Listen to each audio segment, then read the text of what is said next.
Hey crew, it's Pitt and I am back with some more Esoterica, or maybe ancient lore, maybe a little bit of both. Today we are going to be diving into the secret of the golden flower. We are going to be reading aloud and discussing as we go along the various points that are brought to light by the text. Before we begin, however, if you are unfamiliar with me, any of my unconventional beliefs, or if at any point in time I lose you in the terminology, there will be several playlists and videos linked in the corner above and the box down below, along with the original source material, so that you can get a better understanding of where I am coming from and who I am. I tend to put the explanations towards the beginning of the playlist, and I'm going to assume that you have already watched the introduction video to this particular series, right? The Secret of the Golden Flower is going to be its own playlist, but it is attached to several other ones as well. We are going to be discussing my experience in using the forces that are extra, right? These supernatural, superhuman forces, the intentional manipulation of the electromagnetic forces of creation. If any of that offends you or steps on your toes, this is not going to be the study for you. We will be reading aloud and discussing as we go along, and it is not for everyone. But it is open to anyone, so you are more than welcome to tag along as we explore and discover the secret of the golden flower, Chapter 1, the celestial mind. Naturalness is called the way. The way has no name or form. It is just the essence, just the primal spirit. Essence and life are invisible, so they are associated with sky and light. Sky and light are invisible, so they are associated with the two eyes. Since ancient times, those who realized spiritual immortality all communicated their teaching verbally, transmitting it from individual to individual. I am breaking that in large part, right? This book by itself already breaks that tradition, but I am breaking it even more. I am getting away from the master-pupil situation that is generally associated with higher learning. I am freely casting the pearls that I have gathered for whoever happens to pick them up. This is a narrow way. There are rules to play by. If you have not watched the introduction video, fall back and do so. If not, watch the 8 laws of creation at a very minimum, because the 8 laws of creation are the guiding foundation from which you can work manifestation, and the 8 laws of creation will tell you exactly why you should be perfectly aligned before you even attempt those things. What I am doing here by casting this out to the far reaches of the internet is hopefully opening it up. I am taking away the necessity to go find a guru on a mountain somewheres. You can listen to me. I will tell you the things which I know.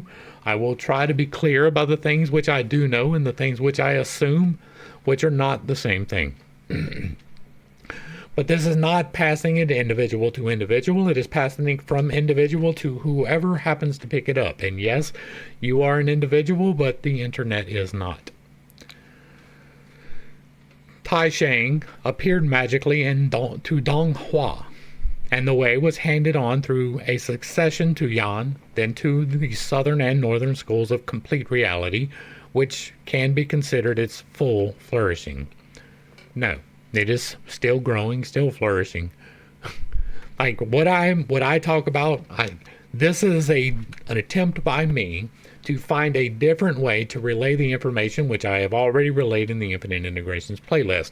Hopefully, this will allow me to verbalize in a different way the things which I know, right? That is part of the growth process. It is not fully flourished. It is still growing. There are still people coming to the understanding. There are still people practicing the understanding, so it is not complete. And since it is not complete, it could not be the full flourishing. As a matter of fact, these two schools, while they may have been large, excluded a large part of the world, and therefore they were not full in their flourishment.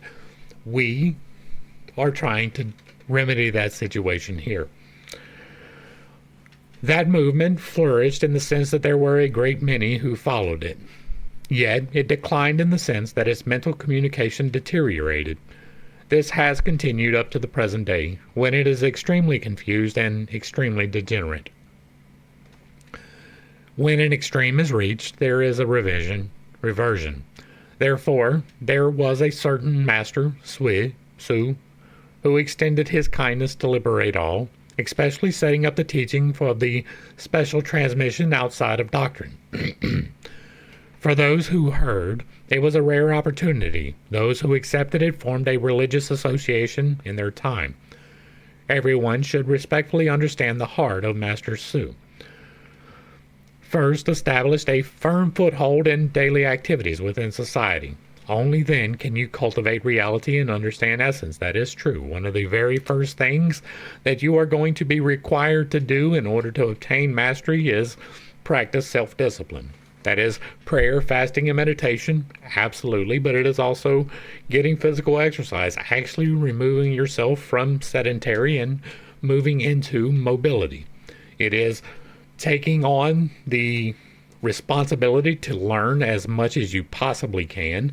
It is accepting new sources of information, even if they disagree with you. Getting a firm foothold on your daily activities is necessary. You should be doing everything that is required of you, plus a little more. In obedience to a directive, I am acting as a guide to liberation. That isn't what I am doing here too. Now I am bringing to light the source message of the golden flower of absolute unity. After that, I will explain in detail. If you have not watched the introductory video, this is the third time I'm going to tell you, go back and watch it first. There is a reason. It is not monetary gain. There are steps that are detailed there that I'm not going to here. But the things that I am going to relay here is from direct revelation to me. It is not from a third-party external source. We are reviewing the third-party external sources to check them for accuracy, as well as myself, and I'm going to relay the things which I know through the direct revelation, how they correspond to what is relayed in this book. That is what we are doing here, and I hope I hit that well enough in the groundwork video, we'll call it that. Hopefully I explained that there in sufficient reason that I don't have to here. The absolute unity refers to what cannot be surpassed. There are very many alchemical teachings, but all of them make temporary use of effort to arrive at effortlessness. They are not teachings of total transcendence and direct penetration. The doctrine I transmit directly brings up working with essence and does not fall into a secondary method. That is the best thing about it. We are talking about working with essence. That is why we are here. The golden flower is light. What color is light? It is symbolized by the golden flower, which in Chinese characters also conceals the words one light within. This is the absolutely unified real energy of celestial immortals. This is what is meant by the saying, the lead in the homeland of water is just one flavor. The whole work of turning the light around uses the method of reversal. The beauties of the highest heavens and marvels of the sublimest realms are all within the heart. This is where the perfectly open and aware spirit concentrates. Confucians call it the open center. Buddhists call it the pedestal of awareness.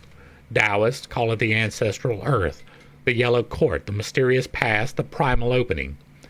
The celestial mind is like a house. The light is the master of the house. Therefore, once you turn the light around, the energies throughout the body all rise. Just turn the light around, and this is the unexcelled sublime truth. The light is easily stirred and hard to stabilize. When you have turned it around for a long time, the light crystallizes. This is the natural spiritual body, and it steadies the spirit above the nine skies.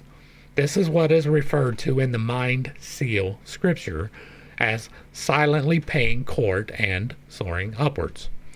The golden flower is the same thing as the gold pill. The transmutations of spiritual illumination are all guided by mind. All right, I did not try to explain a whole lot there. That was an explanation of what they are doing, right? They are explaining to us what the goal is and how they do it. The basic terminology of the golden light hopefully will come back up, but if not, that is part of the internal visualization process. Like, I use visualization lightly because until this past week, I was not able to visualize anything intentionally for myself. I was not able to picture a color, for instance. Now I am receiving healing in that particular area, so I am able to do that to a small degree, and I do not have mastery over that. Regardless, the golden light was there. It is part of the process, right? The source, the penetrative, masculine, creative forces that are above. But not mentioned here is the absence, the dark, the grounding, feminine, receptive, generative energies of the earth. That is an integral part of this, and I do not know whether that will be expounded upon here. If it is not, by the end of this study, we will talk about it, because as the light is absolutely a necessary thing, so is the darkness. And it is the balance between these two forces, right? Boaz and Joachim. It is the balance between those two that allows manifestation to happen. If you are not balanced, if you are only using the golden light, you will not be able to do this correctly. Part 2. The original spirit and the conscious spirit. From the point of view of the universe, people are like mayflies. But from the point of view of the way, even the universe is an evanescent reflection. Only the true essence of the original spirit transcends the primal organization and is above it. Vitality and energy degenerate along with the universe, but the original spirit is still there. This is the infinite. The production of the universe all derives from this. If learners can just preserve the original spirit, they live transcendentally outside of yin and yang. They are not within the three realms. This is possible only by seeing essence. This is what is called the original face. Yes, the original spirit is there. The production of the universe derives from it. That is true. God is all. That is the very first law of creation. If learners can just preserve the original spirit, they live transcendentally outside of yin and yang. That is the featest of the purpose of life, right? You were not meant to live transcendentally. If you were meant to live entirely transcendentally, you would not be here. There would be no need for incorporation. You could have stayed with Source. You are here for a reason within the three realms, right? This is possible only by seeing essence. This is called the original face. What is most wondrous is when the light has crystallized in a spiritual body, gradually becoming consciously effective, and is on the verge of moving into action. This is the secret that has not been transmitted in 1,000 ages. Gradually becoming consciously effective and is on the verge of moving into action. This is taking control of the creative forces, right? That is my understanding of what is being said here anyway. You do have access to the spirit in limited part. You can use it to manipulate the forces within yourself, to move your consciousness up and down the stack, and to make effective the changes that you wish. The spirit is the becoming from now into the next, and it is the power that allows you to do that. The beginning of understanding of this is the golden light. I'm hoping that we get deeper into it, right? I have not read through this. We are doing this together. The conscious mind is like a violent general of a strong fiefdom, controlling things from a distance until the sword is turned around. Yes, like your conscious mind is not under your conscious control until you have taken the time to consciously control it. When you can, in accordance with the 8 laws of creation, find the balance between these 7 vices and the 7 virtues, and to strike the balance within, then you can take conscious control of the conscious mind. Until then, it is more of a force acting upon you. You take the information that you have and you make decisions, yes, but they may or may not be the correct decisions based upon what you are actually needing. Until you take control of that, it will do what it wants to. Now, steadily keep to the chamber of the origin, turning the light around to look back. And this is like having a heroic leader on top with great ministers helping. Once the inner government is orderly, the strong and violent naturally become tame. That is in part true. That is working through your stack. Right? My MBTI system is geared in a manner to help you to achieve this. My base and your base are not naturally affected by the same criteria. Right? I am an SI base, SI demon, however you want to call it. It is the very bottom part of my stack. It is at the base, and it makes me focus on organization and past experiences in a way that is almost inherently negative.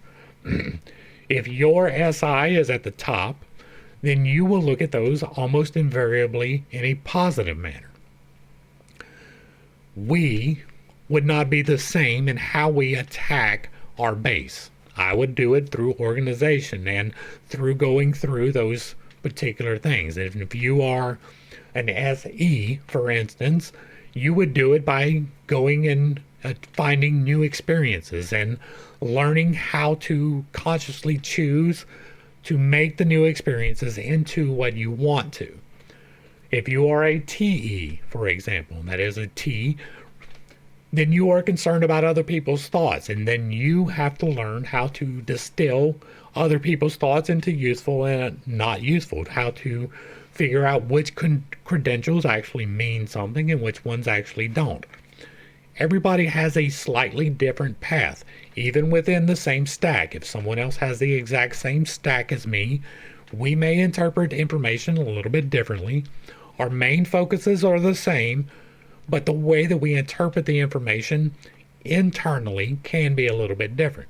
My looking at experiences and your looking at experiences might be slightly different, but it is the overall looking at experiences that is the problem. Through the system that I have outlined in the Infinite Integrations, I believe you can do this intergovernment work, right? What they're talking about here is learning how to balance the stack between the virtues and the vices. And doing so will inherently create strong, controllable impulses. You are not meant to never feel anger or jealousy. You are meant to use those for the means by which they are intended. Sometimes anger is a justified thing, and there is a justified wrathful response. That does not mean that you should overexceed the necessities, right? Don't take the anger to an extreme point, but use your anger for a purpose. You are meant to feel every feeling that you ever feel. The highest secrets of alchemy are the water of vitality, the fire of spirit, and the earth of attention. The water of vitality is the energy of the primal real unity. The fire of spirit is illumination. The earth of attention is the chamber of the center, the celestial mind. Now, my trinity is a little bit different than this, right? I do have earth, fire, and water. It is the body is earth, right? The soul, the part that makes the decisions, that is the water. It fills this vessel, right? And the spirit, the becoming of the next, is the fire. It is the change. It is the part that takes this and turns it into that. That is the three for me, and it is the same elements, but maybe in a different order.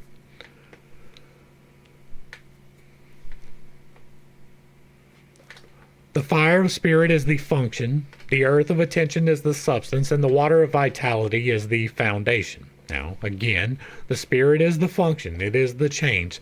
The earth is the body, right? That is the temple of God. And the water is the part that fills the temple of God. You make the decisions, the Spirit allows it to happen. People create the body by attention. The body is not just the physical body because there is a lower soul therein.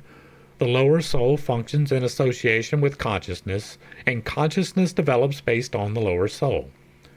The lower soul is dim. It is the substance of consciousness.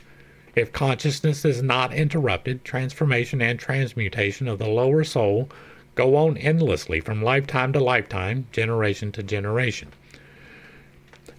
We talk about this as the different parts of the body, right? The parts of the soul more than the body. You have 7 internal chakras. They are energetic centers. They hold you together. They are the very foundation of what is you. There is also one external one that is doing the same thing for the 7. You have access immediately to these 7. The one you have access to, but you should not play with at all until you are in alignment. There is a process. It takes time. You will not do it in one day. And if you attempt to do it in one day, you will mess up. That is your only warning. The 3 lower are the base, the sacral, and the solar plexus. They are concerned with your baser desires. They have to do with eating, having sex, and existing in descending order. You have 3 upper ones. They have the throat, the third eye, and the crown. And those are in charge of receiving information, right, from the divine, interpreting that information and seeing the path forward through the third eye, and expressing and amplifying that through your throat. Those are tied together by the heart. The lower and the upper are each separate pieces. That's what he's talking about here. The lower soul is the lower 3. The upper soul is the higher 3, and the middle soul is going to be your heart. It ties together and feeds into the divine. It takes the energy coming from the top, amplifies it through your vision, or amplifies it through your thoughts, directs it through your vision, amplifies it through your vocalizations into the heart. You take your base needs, you create the desire in your sexual energy, you feed it through your stomach, and it ties into the heart. The heart binds together the top and the bottom and feeds into the surrounding aura or chakra. Same thing. The surrounding aura is something that varies, right? Some people it extends very short distance. Some people it extends an extended distance. It has different effects depending on where you are in your balancing. You are not meant to be completely chaste. You are not meant to be a lecher. You are meant to be in the middle with one person with whom you share your soul for the purpose of procreation most of the time. You are not meant to be greedy, and you are not meant to be extremely charitable. You should have things, but you should not have a love of things that keeps you from doing the things of the spiritual nature. It's about balance. Everything in life is about balance. You need to take these lowers and these uppers and balance them through the heart into your divine so that you can achieve manifestation. Then there is the higher soul, which is where the spirit is concealed. The higher soul resides in the eyes during the day and lodges in the liver at night. When it resides in the eyes, it sees. When it lodges in the liver, it dreams. Now, I do not know that it is actually lodged in the liver, but it does reside, right? Now, here's the kicker to that. Where it resides most naturally is going to be where you align most naturally. So, for most people, it is going to be around the heart, maybe a little bit lower. Your consciousness, for a large part, resides in your third eye, but it seeks its nourishment lower. So, if you are, for instance, a base, wrathful person, and you live in that wrath, then your consciousness is going to be lower in the stack than it would be if you were aligned towards the things that are better for humanity. You can move that consciousness, right? I can take my consciousness and move it from my third eye into my throat and down through my heart and into my lower instincts. It is part of the process of manipulation of the energetic forces to learn how to do that. I have an exercise on pulling energy. It is mostly centered around the fact that you can change your voice, right? You can go really deep, you can go really high, and that is a conscious choice to move your consciousness from really deep to a little bit higher. You can do the same with your conscious will. You can move into the different energy centers. Each of them will affect you in a slightly different way, and your perspective should be altered by the process. But I don't know that it lives in your liver. And it might be, I just don't know. Dreams are the roaming of the spirit. It traverses the 9 heavens and 9 earths in an instant. That is going to be a wrong number. If you are dull and depressed on awakening, that is the sign of clinging to the body, which means clinging to the lower soul. If there are a numbered heavens and a numbered earths, the number will be 8, not 9.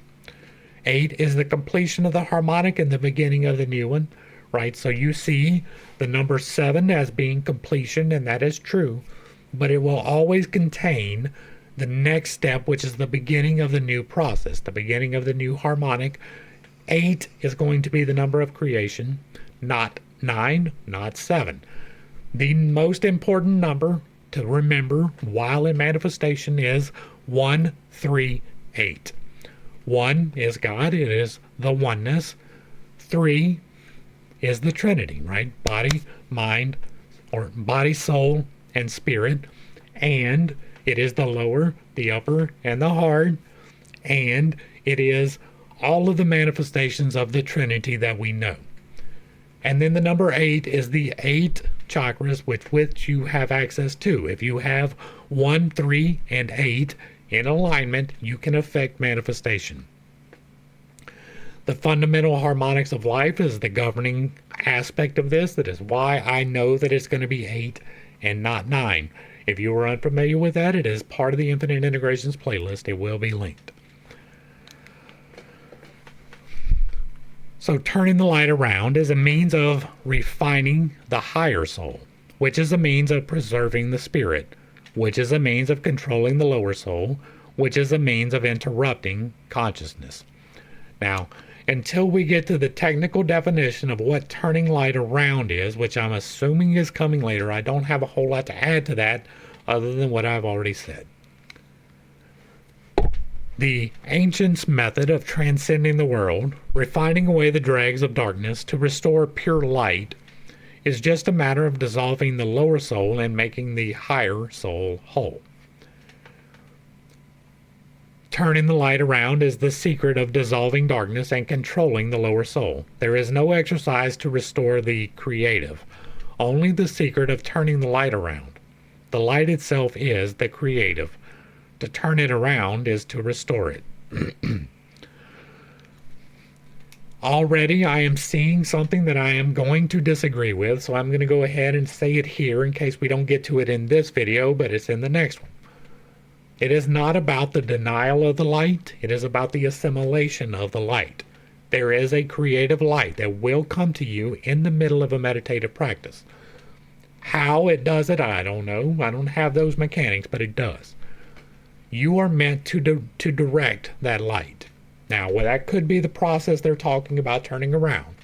I'm not sure we're going to get to it in this video, so I want to hit it.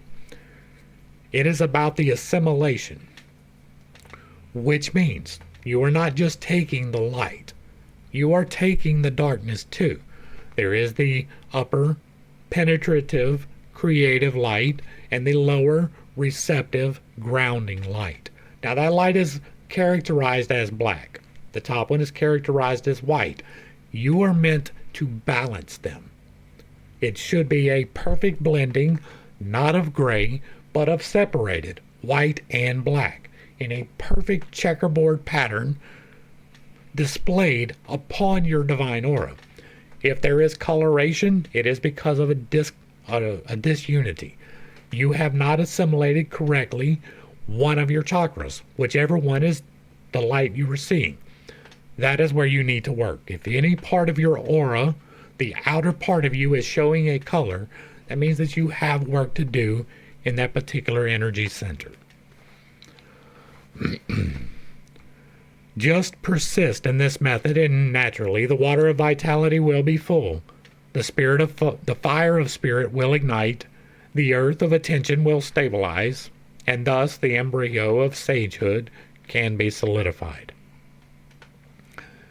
A dung beetle rolls a pill of dung from which life emerges by the pure effort of concentration of spirit.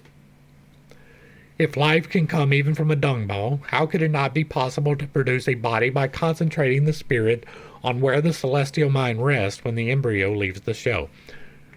The dung beetle lays its eggs in the dung. It is food source for the young. That is why it is not just randomly springing out of dung. Just so we're clear, right? Once the true nature of unified awareness has fallen into the chamber of the creative, I'm assuming that they are talking about the light coming in from the top and going into the third eye, right? That is going to be the chamber of the creative from what I am interpreting. It divides into higher and lower souls. We talked about those. The higher soul is in the celestial mind. This is yang, energy that is light and clear. This is obtained from cosmic space and has the same form as the original beginning. The lower soul is yin, energy that is dense and opaque. This sticks to the ordinary mind that has form. That is the light and the dark that we were just talking about. The balance therein is what you are striving for. The higher soul takes life. The lower soul looks towards death. All lust affecting the temperament is the doing of the lower soul. This is what consciousness is. After death, it feeds on blood. In life, it suffers greatly. This is darkness returning to darkness by a coming together of kind. If learners refine the dark lower soul completely, then it will be pure light. No, that is not true. It's just not true. You are meant to find the balance between the two, not to exclude either one. If you are excluding the grounding side of you, then you are doing something wrong. It is that unequivocal. All right, part 3. Turning the light around and keeping to the center. Where did the term turning the light around begin? It began with the adept Wenshi. When the light is turned around, the energies of heaven and earth, yin and yang, all congeal. This is what is called the refined thought, pure energy, or pure thought. When you first put this technique into practice, there is seemingly non-being within. Eventually, when the work is accomplished and there is a body beyond your body, there is seemingly being within not being. Seemingly being within non-being. Only after 100 days of concentrated work is the light real. Only then is it the fire of spirit. I don't know that there is a time limit upon it, right? It does take time. It does take assimilation, right? I say 8 weeks at a very bare minimum. That is just to get the stack in order. That is not even to work with the energies. So it could very well be 100 days. I don't know that it took me 100 days after doing my stack for it to happen. I don't think that was a thing, but it definitely took me a long time, right? I was inducted into the order over 20 years ago, and I ran from it. I refused to acknowledge it. I refused to accept it, and it kept me from growth for a long time. So there was definitely more than 100 days in that. I don't know that there is a time period. It is more of this is a generality, more than likely. The light is spontaneous. A point of true positive energy suddenly produces a pearl, just as an embryo forms from the intercourse of a man and a woman. Then you should attend it calmly and quietly. The turning around of the light is the firing process. In the original creation, there is positive light, which is the ruling director. In the material world, it is the sun. In human beings, it is the eyes.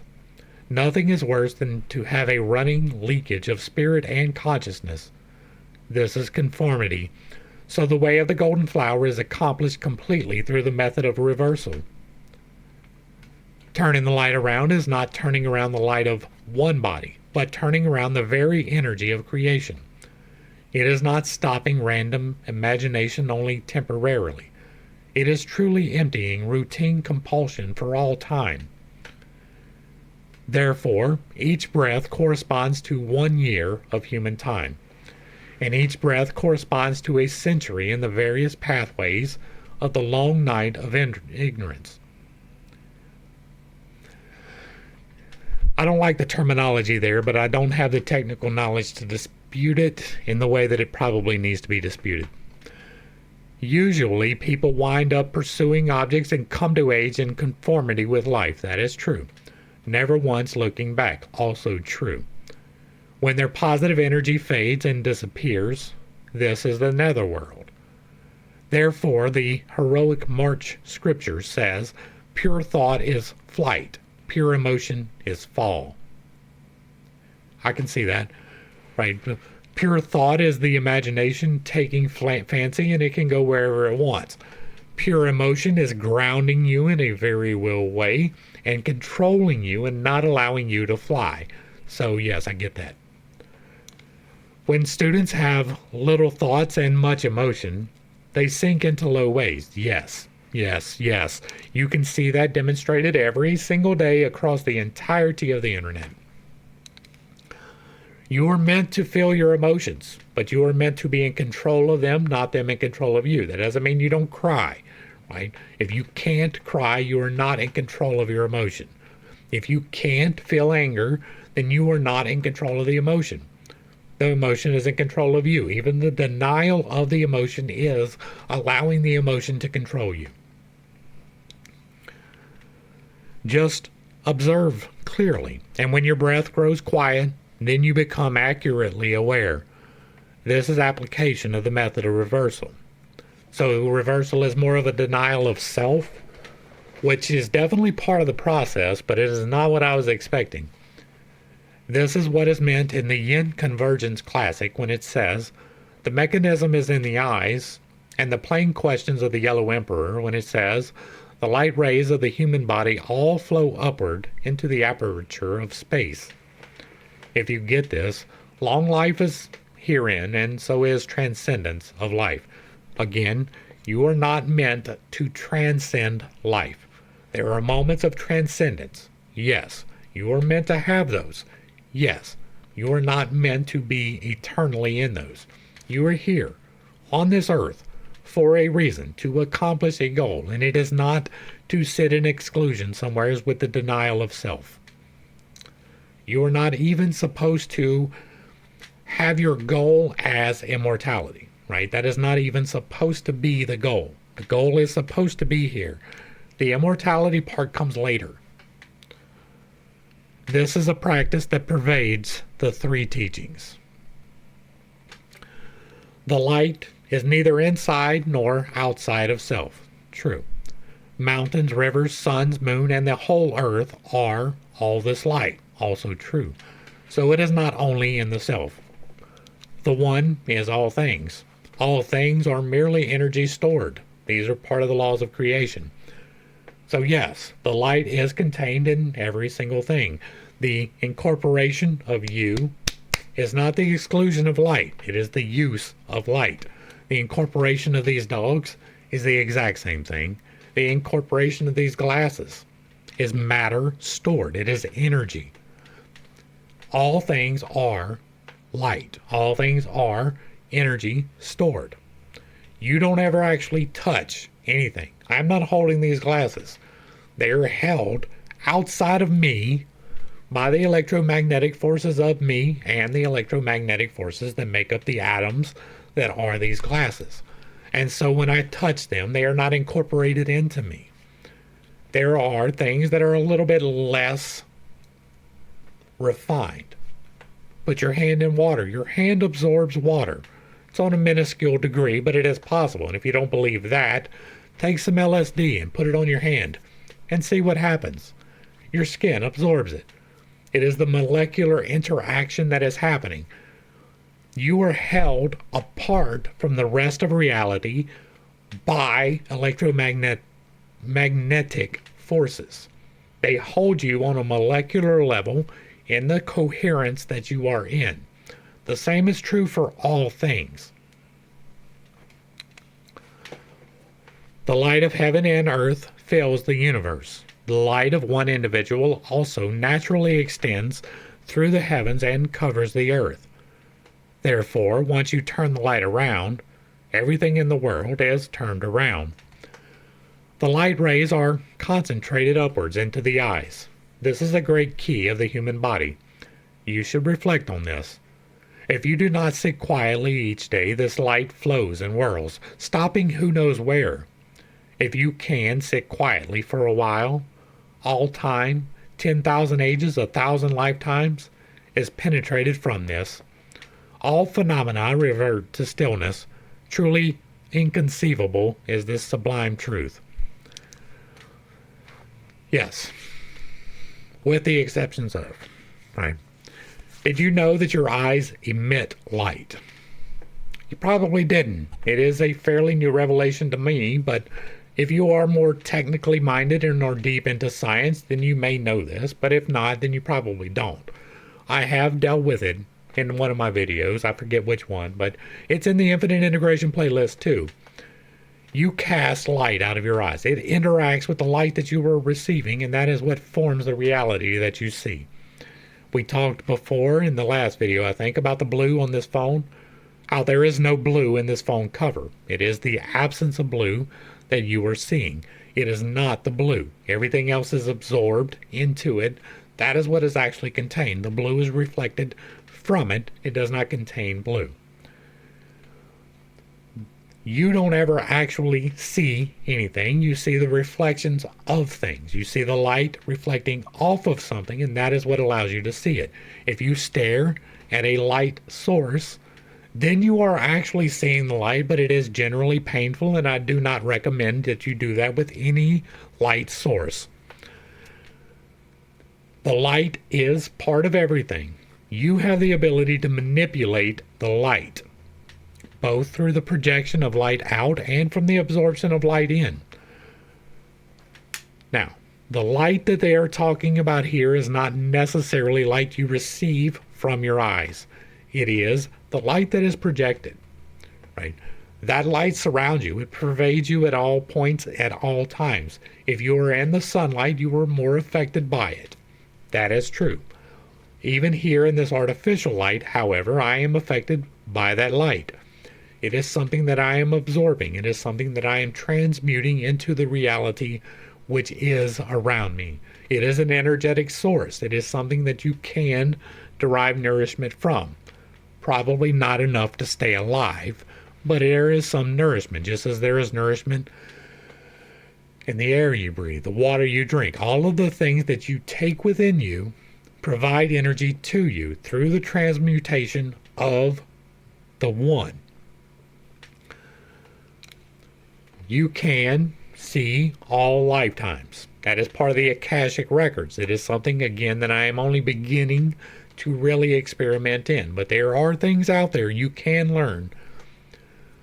The knowledge that I have came independently. I was given this. Even some of it, even before I started studying it. It was the giving to me that allowed me to want to study it. There are things that you can do naturally, and there are things that you can do by thorough exercise and understanding.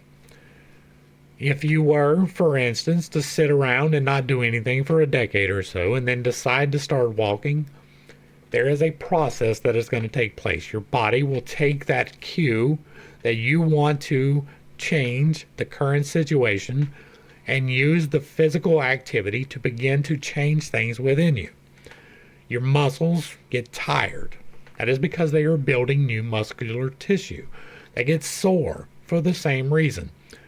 But through time and practice, you can walk faster. You can walk without a limp. See the power of perspective and intention. It is the same with meditation. You are exercising a muscle. It is a full body incorporated muscle. It has 8 individual pieces that you have to learn to flex. Every single one of your chakras you can flex physically.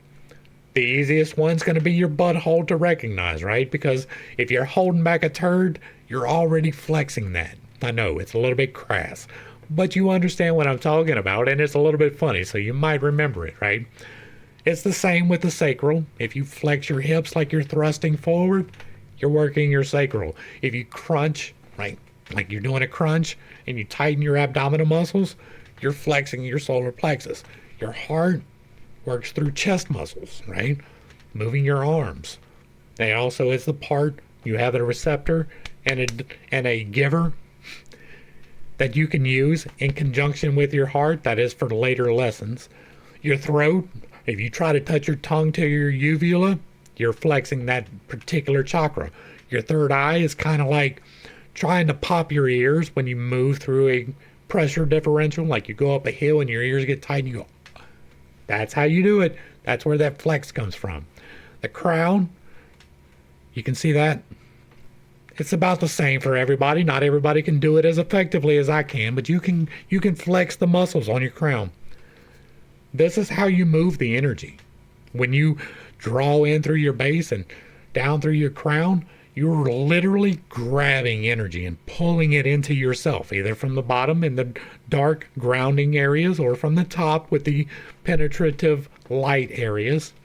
And you can move those through all 7 of the internal ones into the external. Now, the external flex is a little bit harder to explain. It is a combination of all the rest of them outward. It is the opposite of desiccation. It is the flooding of this with the power through the heart. So you're going to grab it at the top and the bottom, squeeze it through the next 2, amplify it through the next 2, and then put it into your heart and push it out. That is how you will affect these things. I think we covered all of that, right? The light whirls and flows, that comes through practice. When you first start seeing the light, it will be completely undirectable. You have to flex these muscles in order to make that go where you want. Nevertheless, the actual practice goes from shallow to deep, from crude to fine. Throughout, it is best to be consistent. The practice is one from beginning to end, but its quality during the process can be known only by oneself. I can give you my experience, right? I can relay the information to you, but I cannot give you the experience of it. I tell you that all of the time. I'm here to tell you things, not convince you. It is the exact same thing. I can't make you believe me. I can tell you honestly and earnestly everything that I can possibly think of, right? That's why we do this, because I don't have the framework for telling you these things outside of the visual spur of reading these books, right? I read these things and I correct what needs to be corrected because I have this knowledge. I know how it works, at least for me, and I'm trying to relay that. It is an exercise. It is a practice, and only you can know if it's effective. There may be technology out there that can detect it. I don't really want to mess with that, right? I'm sure that at some point somebody is going to be, hey, can we test you? And that's going to be a tough decision for me because I don't want to play into the forces, right? See the opening video, that are working for the detriment. I am here to freely give information away for the betterment. And that is going to create naturally a contradiction between myself and those who wish to study this in a more definite manner. I will probably wind up doing it though, for a variety of reasons, but not the least of which is because if you can prove that I can do this, and I know that I can do it, either your tools work and you can prove it, or your tools don't work and you can't do it. But either way, something is going to be achieved for the betterment. My energy is invested in the betterment. My giving this out freely is because of that. My changing of the definitions of things, my explanations that are a little bit different than what you may be used to is because of my experience that I cannot give you, but I can relay to you. Nevertheless, it is necessary to wind up at the point where heaven is open, earth is broad. That is a balance, and all things are just as they are, for only this can be considered attainment. Yes and no. You have to be able to accept that these are real things. There are control systems. There will be a control system whether you agree with the current one or not. The best that you can do is hope to influence the control system to a point where it is for the betterment and not the detriment. That is the point of aligning the timelines, right? That's why I want you on my timeline. That's why, unless you are in charge of yours, I have taken control of it. Not for your detriment, but for your betterment. If you are seeing this, chances are you are on my timeline. Until you grab hold of your own, you are on my timeline. Attainment is not the exclusion, and that includes what things will be, right? All things are just as they are is true. Everything is what everything is. But you do have a measure of control. You are here for a reason. You have these powers of creation for a reason. It is to help shape the direction that we're all going to go in. Me taking control of this timeline is me shaping in the betterment direction. You not knowing and being on my timeline is helping you to be on the betterment. But if you are aligning yourselves with the other forces, if you are stuck in the control systems as they are, you will be guided by those control systems. Now, I do invest my energy in this control system. I have broken apart in great measure through the unconventional Bible study one of the control systems. Now, that is a varied, multifaceted control system.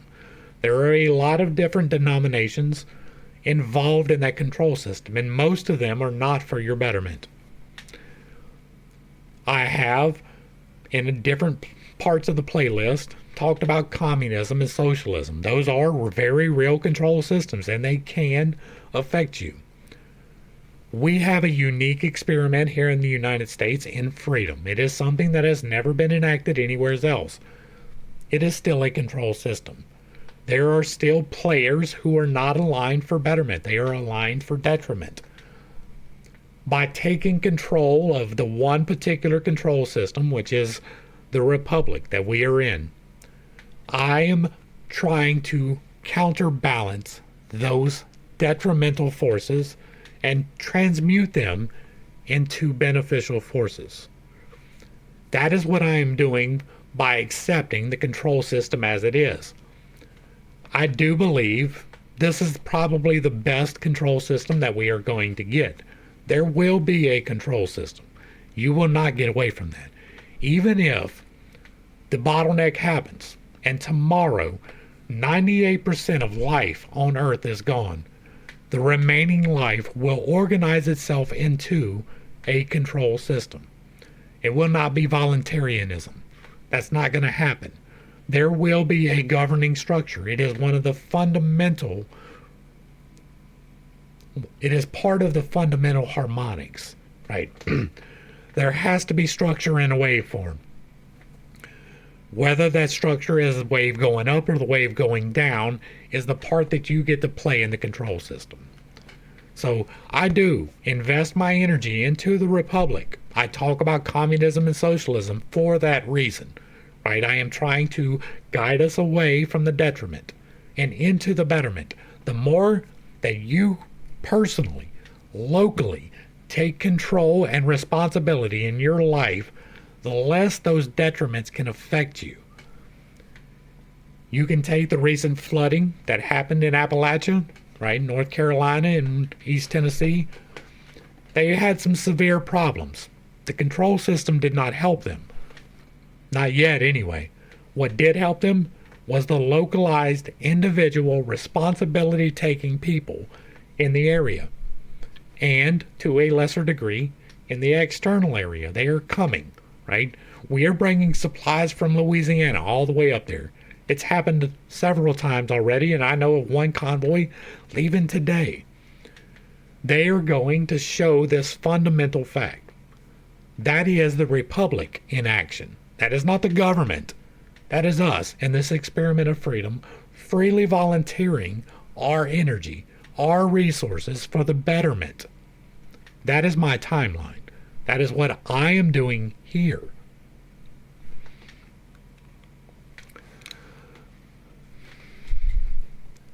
What has been communicated through successive sages is not beyond reversed gazing. Confucians call it reaching towards knowledge. Buddhists call it the observing mind.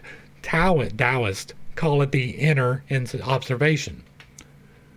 The essential teaching is summarized above.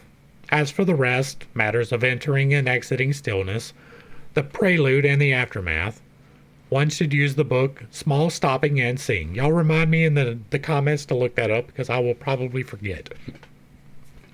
For a touchstone. The words focus on the center are most sublime. The center is omnipresent. The whole universe is within it. This indicates the mechanism of creation. You focus on this to enter the gate. That is all.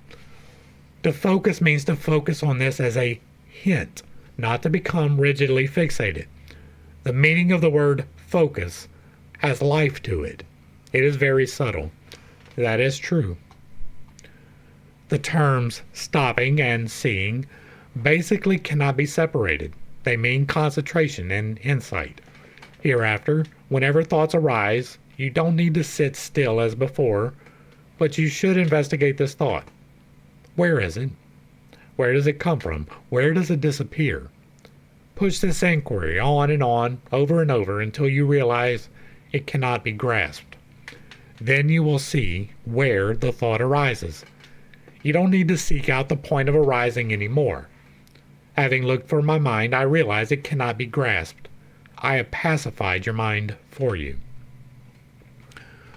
This is correct seeing.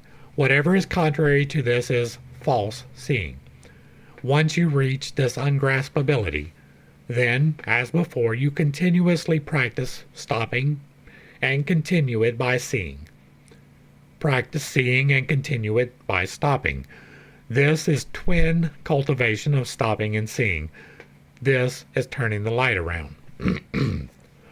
So, this is the removal of control from the light. Is turning the light around? Is that what I'm trying to understand their definition of it, because to me it is about the assimilation of the two lights and less about the direct revocation of the light, right?